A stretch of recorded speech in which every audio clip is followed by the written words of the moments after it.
This is the Builders Business Success Podcast for builders who want to attract more quality clients who aren't price-focused, eliminate cash flow pressure, and get paid for every quote. Here's your host, Mick Hawes. Hey folks, here's another episode of the Builders Business Success Podcast as I turn around to the slide on the monitor behind me to remember what the hell I'm talking about. Don't worry about me, I know what I'm doing. If you've never participated, listened to, watched, engaged in the Builders Business Success Podcast, its whole purpose is to address the common and often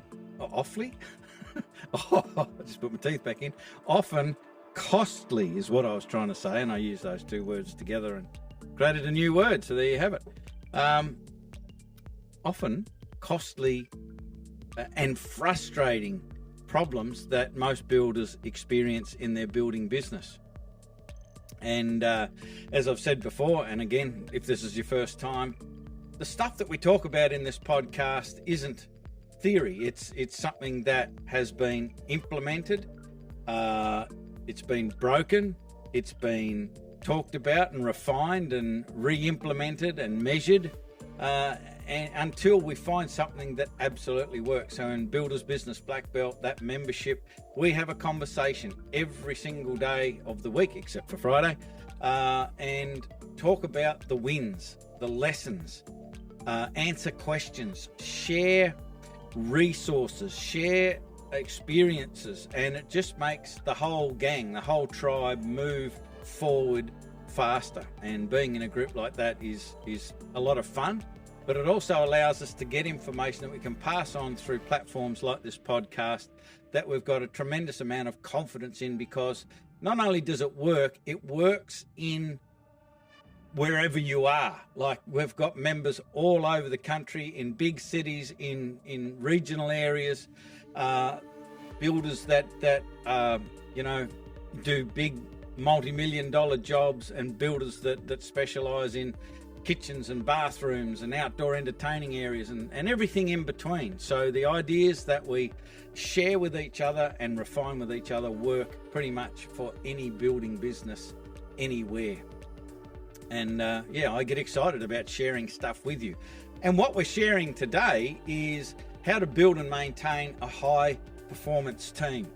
That's going to be the topic of the podcast. The Q&A we're going to talk about, which sort of fits in nicely as well, how to recruit good team members. Like, where do we find the great people for our business? And of course, we're going to do a personal productivity hack as well.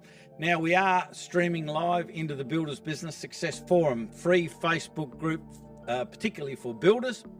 If you're not a member, get across there and join, because you can then watch and participate in this podcast live, or watch the replay. It also goes to our Builders Business blackbelt.com.au site under our blogs.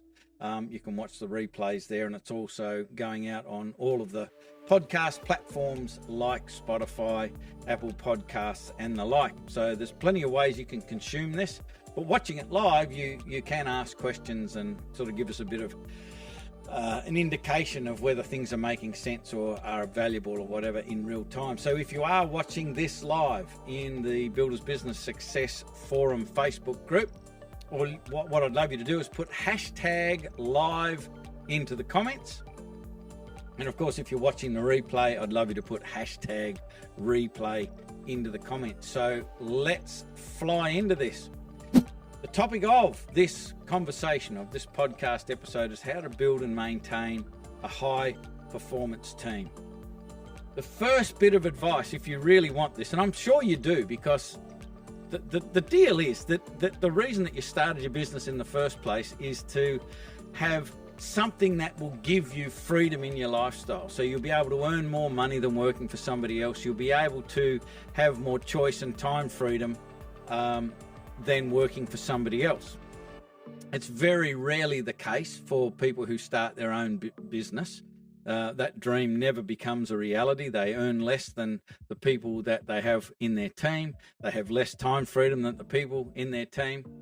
They have a lot more stress and pressure than the people in their team. So we need to build a team that can perform at a high level, that can fundamentally run your business for you in your absence, without you. In fact, wouldn't it be great to have a team that can do everything better than you can? That's really the secret, but we've got to get over a few things first. So my first suggestion is, if you want to build a high performance team, you've got to get over yourself. And that means that there actually are people in the world that can do all sorts of things, even in your business, better than you. And here's a secret, folks. So just sort of come closer to the speaker so you can hear me, because this is a secret. They're probably already in your business. They're probably already there. And it's just your ego that gets in the way. So you can kind of jump on Facebook and attack me for that, or you can take it on the chin and go, maybe what I need to do is become better at spotting talent, better at being a coach, better at being a facilitator, better at being a leader, better at being an inspiration and a communicator than a doer. Because the short end of the stick with when you're a doer and you get up early and stay up late and work your ass off is there are only so many hours in the day, and it doesn't matter how great you are and how hard you work, there's going to be a ceiling that you're going to hit. You just can't keep working at that frenetic pace to get what you want.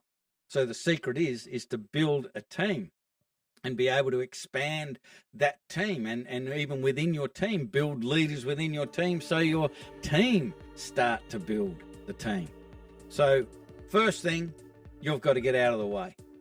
And that's just a mindset shift, and be able to take a hit to the ego and have people come in that can do things better than you.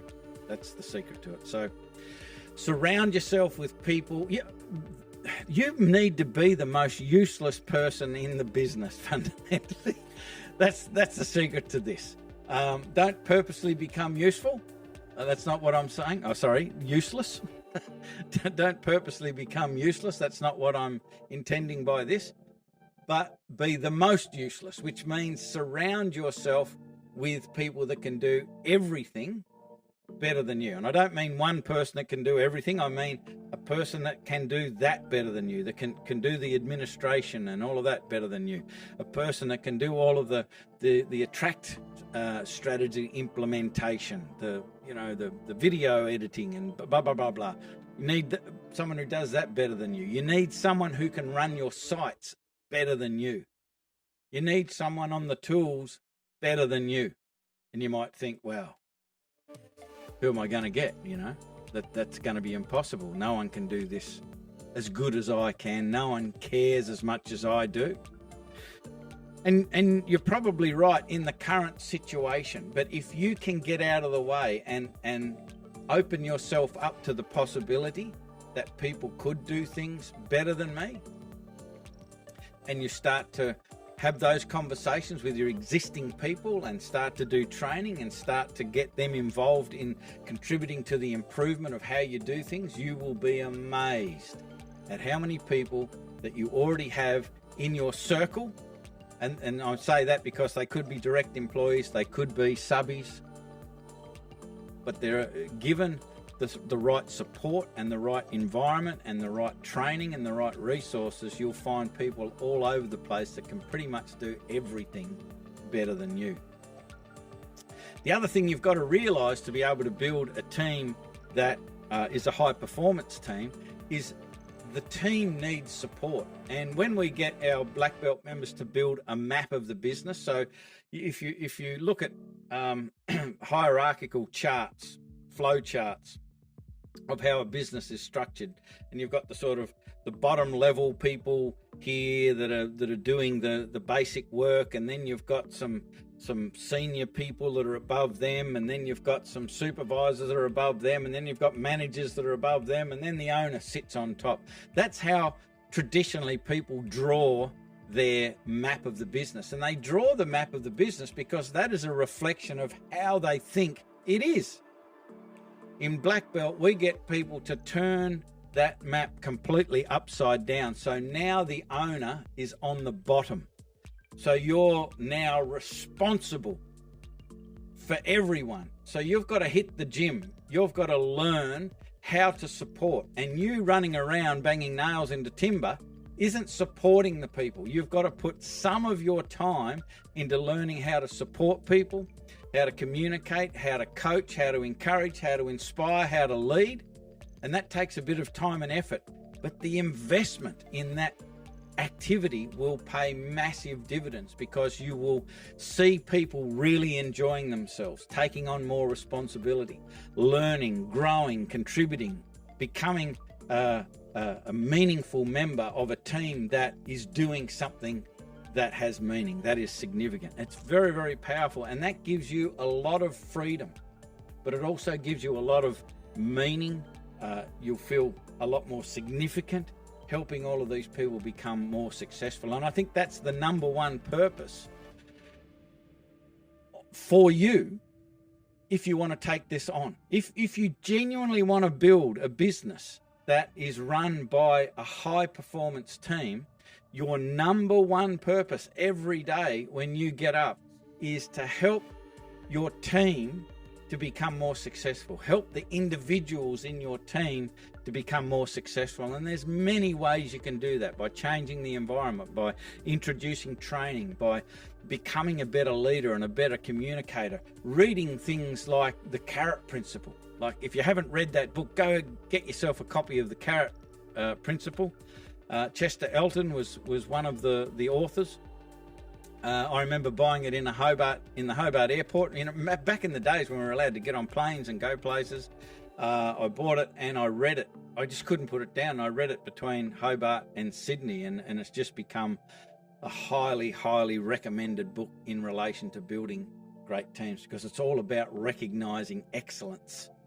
And people just do better when they're being told that they're already doing a great job, and they're being rewarded commensurately for that. And generally, the best rewards aren't financial. So you need to know what they are, how to implement them, what to look for, and how to implement this whole carrot principle philosophy. It's great stuff. Now, the things that will make the biggest difference that I would suggest you do is start 3 different types of meetings in your business. The first meeting is a weekly team meeting. Now, these aren't in order of importance. I've just put them in order so they kind of make sense to be able to implement. In fact, if I were to say which one is the most important, it's the next one that I'm about to talk about after the weekly team meeting. But you need the weekly team meeting so you've got fodder, you've got information, you've got direction for the daily meeting. So the weekly team meeting is super important. Your number one focus for the weekly team meeting is to create an environment conducive for team. So bringing the people together and having them feel like they're part of something special, giving them the opportunity to contribute to how we do things and how we can improve things, and having a safe space to be listened to. And I don't want to sound all, tree huggy, wishy-washy, politically correct, but the safe place that I'm talking about is a safe place where I can, if I'm one of the team members, I can go, I hate doing that crap. That it's just so boring. And being able to put that on the table for discussion is a really powerful thing. Number one, I feel okay. I'm not going to get berated and be told that I'm a whinger by saying I hate doing that shit. That's boring. Or, this is frustrating, or any part of the process, any of the ways that we do things that we just don't like, because there's so many ways we can do things that are more fun, more exciting, and therefore become more productive. But we've got to create a place where we can have a chat and put those shitty things on the table for discussion as to how to make them better. And the weekly team meeting is a great place for that. And you encourage the team to bring their problems, their frustrations, their gripes. And it doesn't become a whinge fest. It's really exciting when we can put something on the table and go, that shits me. And then we throw it open to some ideas about how it can be not so crappy, how it can be more fun. Like, even if things can't be fixed completely, at least we could put music to it and dance while we're doing it. And that would be a whole lot more fun. Like, there'd be a better energy about the place. But when things are allowed to be put on the table for discussion, for improvement, you will find that the ideas will come flooding in if you're consistent with these meetings. So you've got to have your weekly team meetings. It doesn't have to be for a long time, but it needs to have a purpose, and that is to bring the team together. And again, you don't need to be together physically. This can be done on Zoom now, so people can be sitting in their cars, they can be sitting on a tin of paint, and just have their phone, and they can participate in a meeting. Face to face is obviously better, but I don't want to give that to you as an excuse. So you can use Zoom and all sorts of things to bring people together. Weekly team meeting, very, very powerful. The next one, and I think the one that is most important because it makes the biggest difference. But when I say that, I don't want you to go, well, I'll just do that one. I think you need to do all three to have maximum effectiveness. And this is the daily direction meeting. It's a first thing of a morning stand-up meeting. Again, it can be done on Zoom. Anyone can be anywhere. 5 to 7 minutes, and it's all about what we're going to do today differently. So a lot of people make the mistake of thinking the daily direction meeting is all about what we're going to get done today, right? We've got to get all the roof trusses on today, or we've got to get all the skirts and arcs in today, or the windows in today, or whatever it might be. That's okay, but the real key to the value of the daily direction meeting is having a discussion as to how we're going to do it. What are the ideas that we should have talked about in the weekly team meeting that we can implement today to test, so we can see that if we do it a little bit differently, it might be more productive, it might be easier, it might be more fun, it might be a few more laughs, it might get rid of a problem. And the key with this is that the whole team can get involved in the contribution to how we do things. And when you start to get the team involved in creating change in your business, step back and see what happens to the level of problems, to the level of productivity, to morale. There are so many benefits for doing this. So I would suggest to you that you invest this 5 to 7 minutes every day into a daily direction meeting. It is an absolute game changer. And the final one is what we call the MOO, which stands for monthly one-on-one. M with 3 zeros, MOO. It's the monthly one-on-one.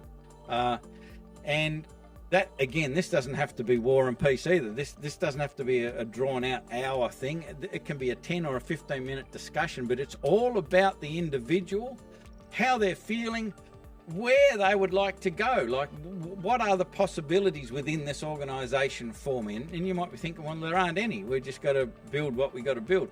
There are lots of things that people can get involved with. There are many parts to a business. Even if it's just you and an apprentice, there is still an administration department, a production department, a business development department, which then splits into marketing and sales and customer experience. Systems, procedures are all part of administration. Financial management and measurement is all part of administration. Bringing the team together is all part of productivity and the way that we do things and the skills for the team members. That's all part. So that there's all of these areas that different people in the organisation would probably have a lot to contribute to. And if you open up the possibilities, then they can start to get excited about their future with your business rather than just turning into a robot and showing up every day for their pay. So you fundamentally get your employees from the neck down. They're just robots and they do the work and they don't contribute to the improvement of your business. But that can all be turned around with the MOO, with the monthly one-on-one. One of the really great tools you can use for a monthly one-on-one, it's called a pathways document. And it's just like all of the different areas of your business. And you can set it up like a "you are here" map. You know, when you go into the shopping centre and it says "you are here," and to get over there, here's how you get there. And one of the things, folks, that I would put on your pathways document is run your own business. Because here's the thing, if you've got a talented, skilled person in your business, there is probably a thought somewhere in their mind that they want to run their own business one day. And here's the thing, there's no way you're ever going to stop it. So you might as well get on the train. You might as well get on board with them and say, if that is something you're thinking about, let me help you do it. And here's what you need to know. Here's all of the compliance. Here's all the responsibility. Here's all of the challenges that you need to be prepared for if you're going to run your own business. Let me help you understand them. We've done this before with a number of black belt members, and sometimes, more often, you think that person who wanted to run their own business goes, stuff that for a joke. I'm going to stay here because I can get all of the value, the jollies that I would get running my own business without the risk. Because they can contribute, they can grow, they can learn, they can be part of a team, but they don't have to take that risk. And you end up getting a really great team member, a very loyal team member, because you are open enough to be able to put that option on the table and discuss it with them. And then they can choose whether they go in that direction or not. But even if they do, they're going to end up being an ally. They're going to be someone who respects you and still feels loyal to you, and they're going to be a great ally for you, where you can get together and work on things together and share resources, and you're not going to be opposition. You're going to be competition. That means to conspire together. You can work together for the benefit of both businesses. So the monthly one-on-one, super, super powerful. And just to wind this whole thing up, one last thing with any and all of these meetings, do not start them if there's any chance that they're going to stop. So what I mean by that, never ever not do a daily direction meeting because I've got to go and speak to a client. What that says to your team is the client is more important than you. And that's not the truth. The truth is the team are far more important than the client, and you need to behave in a manner that communicates that. So the best thing you can do is, when the team know you're super under the pump and there's issues and you should be having a meeting with a client, but you're with them instead, that's powerful stuff. So when you start these meetings, do not stop them under any circumstances. Schedule the monthly meetings in. Give people plenty of notice to be able to prepare, and you make sure you prepare with any of these meetings.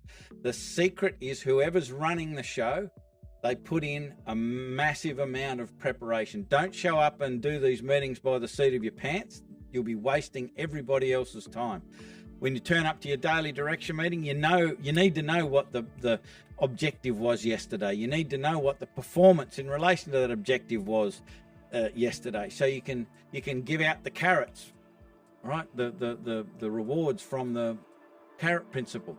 You need to know what the agenda is for today, and the whole of the daily direction meeting is 100% positive. So you are celebrating the wins or celebrating the lessons. If you didn't get there, there will be a lesson. Celebrate that instead. But the daily direction meeting is 100% positive. There's no negativity in it at all. You can address the shitty things in the weekly team meetings, and you can support the individual in the monthly one-on-ones. That is an absolute recipe for success right there. Do not start them if you've any chance of stopping them. So I hope all of that made sense. If you want to talk to us about that, because we have all sorts of resources and training and so forth in relation to all of those meetings and building a team and all of these sorts of things, all you need to do is jump on a call. So we'll put a link in the comment section when we're done. So that will be there. If you're watching it live, it'll appear just after we're finished. If you're watching the replay, it'll already be there. If you're watching this on the buildersbusinessblackbelt.com.au blog site, there's a button right underneath the video that you're watching. If you are just listening to it, all you need to do is navigate to buildersbusinessblackbelt.com.au, and there is a schedule a call button there. In fact, a number of them, so you can jump on there and we can just have a conversation, find out where you are, what the main issue is with your business, and there's just so many resources out there that we can point you towards. It'll just save you a ton of time, a ton of effort of discovery, and we can just point you towards whatever you need for wherever you want to go. So hit the button, schedule a call, let's have a chat. Also, while I'm at it, if you're watching live, hit hashtag live into the comments. If you're watching replay, please put a hashtag replay into the comments. So Q&A time. The Q&A kind of, I suppose, fits in some way to what we've just been talking about with team, because it's how to recruit great team members. And there's just a few principles you need to be aware of. And the number one principle that I think gets overlooked so often, people agree with it, but when they go to implement and recruit, they kind of step away from it. And that is hire or look for passion over skill. We think that if we've got someone who is experienced and skillful, we can just get them in and they can hit the ground running straight away. That might be the case, but if a person doesn't have passion, all of the things we talked about before in the meetings and the contributing and growing with the team and all of that sort of stuff, they won't be a good team member. A good team member needs to have passion. They need to want to grow, want to learn, want to contribute, want to be part of a team, all of that sort of stuff. And so you need somebody with passion, and you can't teach it. That's just inbuilt in somebody. They're either passionate, enthusiastic, open, or they're not. They're closed and they're old school and they do it their way and they don't care about people around them and all that sort of stuff. And they might be the most skilled person around, but if they're not a great team member, they're not great for the team. What always pops into my mind about this, I watched a fantastic, in fact, I bought a DVD. One DVD cost me $2,000 about 12 years ago or more. Lee Matthews created a DVD all about team and building an elite team and the building blocks and blah, blah, blah, blah. And he was talking about this very subject, and guess who he used? And if you're a footy fan from back in the early 2000s, you'd know the name Jason Ackermanis. And he used that as an example of you can have a really, really skillful team member, and there was no arguing that Jason Ackermanis was one of the more skillful, talented footballers of that time. But there was plenty of evidence that indicated that he wasn't the best team member. And the Brisbane Lions, well, they won 3 premierships in a row. Shortly after that, they got rid of Jason Ackermanis, and I think he went to the Bulldogs, and he only stayed with them a year. And that's a great example of what you really need is someone who will contribute to the team, has a real team mentality, not just that individual skill level. And that's the same with business. That's what you've got to look for. The next thing you've got to do is that you've got to create the perfect avatar. And so with this process, I want you to write down everything about this person that you want in your business. Be politically incorrect about it. What gender and what age and what interests and their marital status and all of that sort of stuff. It's a fictitious character, because all we want to do is identify that person and then find out, get into their mind and go, what would attract them to our business? And then the next step is you write a letter to them. And I know this sounds wanky and weird, but do it and see what happens. Write a personal letter to them as if you were about to put it in the mail, and send it to them as if they existed. And write a letter that says, this is our philosophy, and we know what sort of person you are, and here are the benefits and the value you'll receive by joining our team. And you'll write that letter. Now then, when you get to the point where you're writing the ad for whoever you want, use that letter as the basis for the content for the ad you're going to write. Don't do the standard garden variety, plain vanilla bullshit ads that you see all of the time to try and attract people. Do it differently, because this will start to tap into the right type of person's thought process, because they feel like this is exactly the right place for them to be. Now, the crazy thing with this, folks, is more often than not, more often than you would think for it to be a coincidence, it's something to do with the law of attraction. I think if you get into the detail of this person you want to attract, more often than not, our black belt members have done this. and that person has just showed up, before they've got to write the ad. It's something to do with, the reticular activating system in your brain and all of this sort of stuff to be able to find that exact person. But it's such a powerful exercise. So I hope that helps if you are looking to recruit team members. Look for passion over skill, create your avatar, write the letter, use that as the basis for the ad, see what happens.